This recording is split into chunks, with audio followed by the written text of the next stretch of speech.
Kwa wale wote ambao wana uhitaji wa spare za pikipiki, bajaji na guta, zinapatikana hapa katika duka letu hili la Kingboss Masai Company Limited. Na sisi bidhaa zetu ni za ABY, lakini bidhaa zetu nyingine ni za VIP. Sisi bwana tunapatikana Mafia na Sikukuu ndani ya Kariakoo jijini Dar es Salaam. Rasmi kumbukumbu na historia ya aina yake kutoka mwanzoni mwa miaka ya 2000, hususan ikitajwa 2004 klabu ya Azam FC ndipo ambapo ilianza rasmi, na wakati huo ilianza tu kwa wafanyakazi wa moja ya kiwanda cha Said Salim Bakhresa.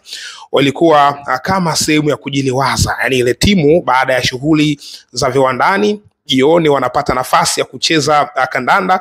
Hapo ndo ndoto ikaanzia hapo ya kutengenezwa kwa timu ambayo walitamani siku moja kucheza ligi kuu. Baadaye kenda mbele ya safari wakasogea tena na wakaenda kununua timu katika moja ya madaraja ya chini, na baadaye ikafanikiwa kupanda daraja na kushiriki ligi kuu ya Tanzania bara. Na kitu kikubwa kwamba klabu hii tangu imepanda daraja tayari walishafanikiwa kubeba ubingwa wa ligi kuu ya Tanzania bara, tena unbeaten, na wamefanikiwa kubeba kombe la Mapinduzi na kombe la shirikisho la ndani kwa maana ya FA. Lakini ndoto kubwa ilikuwa siku gani wataingia katika michuano ya kimataifa kwenye hatua ya makundi. Yes, kwenye historia ya miamba hii haijawahi kutokea kuingia group stage, na ilishatokea klabu ambayo ilikuja kuanzishwa mbele yao kama Namungo, na walifanikiwa kuingia hatua ya makundi, kitu ambacho kilikuwa kinawaumiza sana Azam. Ilikuwa kitolewa na timu nyingi ambazo zinaonekana za daraja la chini tu, na walishindwa kuzitoa, the like of timu kama Tirango au Triangle kutoka kule Zimbabwe, lakini walishawahi kutolewa na Bahir Dar Kenema, walishawahi kutolewa na Fasil Kenema, wamewahi kutolewa na Al Akhdar. Sasa msimu huu imekuwa ni msimu wa kitofauti baada ya kufanya investment, uwekezaji wa kutosha katika maeneo mbalimbali, mpaka tunaiona Azam wanafanikiwa kukata ule mnyororo ambao ulikuwa unaonekana kwa mgumu na kuingia katika hatua ya makundi kwa mara ya kwanza kwenye historia ya klabu yao. Sasa hapa katika session hii tunakwenda kuangalia mambo matatu makubwa ambayo yameifanya Azam kuqualify kuingia katika hatua ya makundi ya michuano ya CAF kwa ngazi ya klabu. Jambo la kwanza kubwa zaidi ambalo sina shaka mtu yoyote ule ukimfuata mtaani ukamuuliza atakwambia ni Jean-Florent Ibenge, yani kocha wa kikosi cha Azam FC. Ibenge ni kocha ambaye wenye Azam wakati wanamchukua ilikuwa moja ya mahususia au makusudio yao ni kuingia katika michuano ya CAF kwenye hatua za makundi, kwa sababu kwenye level yetu sisi mataifa ya Afrika Mashariki na Kati, klabu zetu kuingia hatua ya makundi, klabu nyingi, sio zote, klabu nyingi kuingia hatua ya makundi ni mafanikio, tayari tuna count kwamba mmefanikiwa. Maana yake hapa kuna baadhi ya zile klabu ambazo zinafanya vizuri zenyewe kuingia group stage sio issue, na hizo klabu ziko chache. Mfano Al Hilali, kuishia group stage kwa Al Hilali sio story, yani niyo anaweza kuhisi kwamba ni failure. Simba Sports Club kuishia group stage, yani wakishindwa kwenda robo wanaweza kucount kwamba ni failure. Young Africans wanaweza kucount kwamba ni failure, lakini the rest klabu zilizosalia group stage tayari hayo ni mafanikio, kwa sababu zimekuwa hazina nafasi ya kwenda huko mara kwa mara. So kwa Azam walikuwa wakiitaka hiyo, kwa maana kuingia hatua ya makundi. Sasa Jean-Florent Ibenge amekuja ndani ya Azam katika msimu wake wa kwanza. Baada ya kufika amekiandaa vizuri kikosi chake, kwa maana ya kuwa nayo katika pre-season. Ameiandaa vizuri timu yake. Of course kule wakati tunafanya pre-season kule Rwanda walikuwa wanacheza wanapoteza, lakini katika mashindano husika kwa maana ya michuano hii ya CAF kwa ngazi ya klabu wamefanikiwa kuziondoa timu mbili na kuingia group stage. Unaweza ka underrate kuona labda wamecheza na timu dhaifu El Merreikh Bentou pamoja na KMKM, lakini Azam wameshakutana na timu dhaifu mara nyingi tu na wao wakiwa favorite. Yani Azam wanakuwa na nafasi kubwa kuliko hawa wapinzani na wameshindwa kuwatoa. Kwa hiyo no way ya ku underrate hiki ambacho Ibenge amekionyesha. Ibenge ni kocha mkubwa mwenye wasifu wa aina yake. Hili kombe la shirikisho tayari alishawahi kuchukua akiwa na kikosi cha The Orange Boys, RS Berkane kutoka kule Morocco. Lakini Jean-Florai Ibenge pia alifanikiwa kuchukua mataji, amesha kuchukua mataji mengine ya CAF mbali na hapo, the like of CAF kombe la CHAN alichukua mwaka 2016 akiwa finali akiwa na kikosi cha DR Congo, finali akicheza na Mali pale Rwanda, finali ambazo zilifanyika Rwanda. Lakini pia Jean-Florai Ibenge ameshacheza hadi finali za michuano ya CAF mwaka 2013-14 Champions League AS Vita Club dhidi ya Entente Setif Algeria. Alikuwepo yeye pale kwenye kikosi cha Vita Club.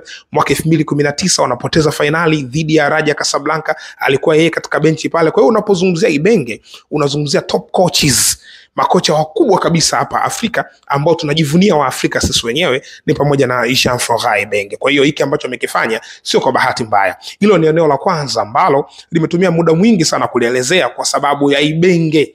Haya mafanikio yanamhusu moja kwa moja. Eneo la pili ni Azam FC kubakisha wachezaji wao, baadhi ya wachezaji wao muhimu. Yes, of course, Azam walikuwa na wachezaji wengi muhimu wazuri kwa muda mrefu, lakini kuna wachezaji the like of Faisal Salum. Hapa niende direct kwa Faisal. Mchezaji kama Faisal ambaye alionekana performance yake ni bora sana kwa misimu yote miwili ambayo amecheza Azam. Amecheza kwenye kiwango bora kabisa, na tangu amejiunga Azam ndio Faisal amekuwa na kiwango bora kwa kutokea kwenye historia yake. Numbers zinazungumza.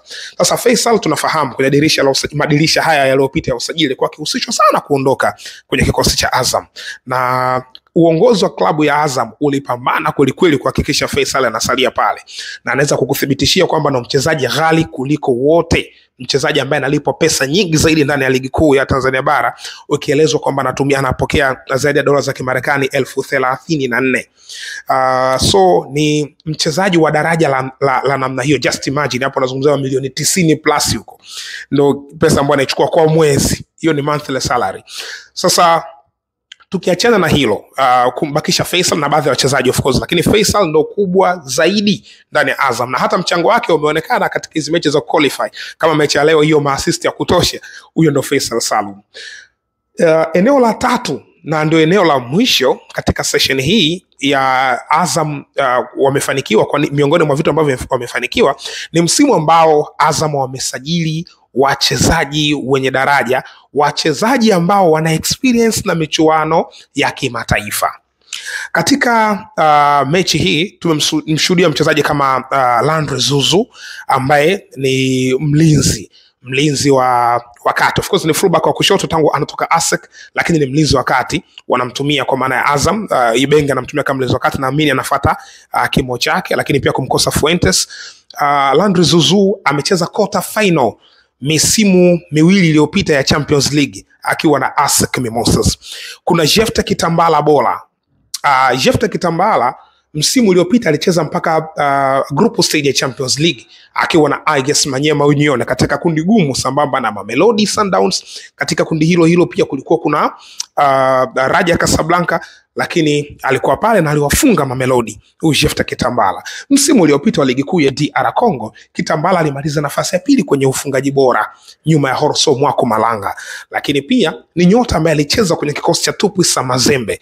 Yes, kwa hiyo Mazembe hizi group stage ambazo walikuwa wanafika, Kitambala naye alikuwa yuko mule kwenye kikosi. So ni mmoja ya wachezaji ambao wana uzoefu wa kutosha.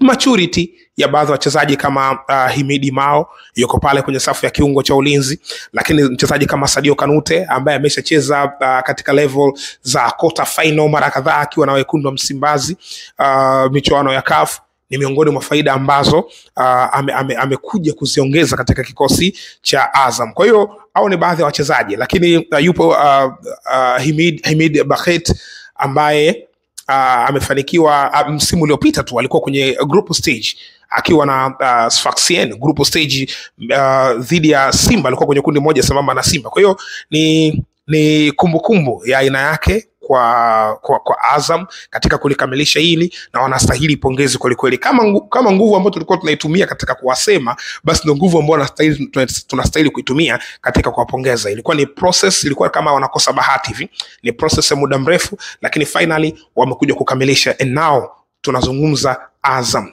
wapo katika group stage ya Confederation Cup kwa msimu huu, na ndio inakuwa timu ya kwanza kwa Afrika yote kuqualify kwenda hatua ya makundi. Mpaka sasa hivi mechi nyingine bado zinachezwa leo muda tofauti, lakini Azam ndio timu ya kwanza imequalify kwenda pale. Sasa basi Azam katika hatua ambayo wameingia, kuna possibility kubwa ya katika kundi lao kukutana kwenye kundi lao katika timu hizi 4 mmoja wapo atakuwa kwenye kundi la Azam endapo na wenyewe wataqualify, ingawaje na mazingira zaidi ya 50% ya kuqualify. Wa kwanza wanaweza kukutana na Wydad kwenye kundi moja, wa pili USM Alger kwenye kundi moja, wa tatu Club Zamalek kwenye kundi moja, au CR Belouizdad kwenye kundi moja. Wewe kwa mtazamo wako unaona hilo nisilifanya kwa swali ni hivi, unaiona Azam ikienda zaidi ya group stage katika michuano ya CAF au unaona inaishia hapa? Weka comment yako kwenye comment section, lakini usisahau kwamba wauzaji wa spare bora kabisa za pikipiki, bajaji na guta ni ABY Genuine Spare Parts au King Masai Spare Parts. Wenyewe wanapatikana Kariakoo, mtaa wa Mafia na Sikukuu. Spare zao ni bei nafuu na wanakusafirishia kwa delivery kwa wale ambao wanahitaji kwa delivery, na spare zao ni kwa bei ya jumla na reja. Yes, fika Kariakoo, mtaa wa Mafia na Sikukuu. Hii ni Mzinga Sports.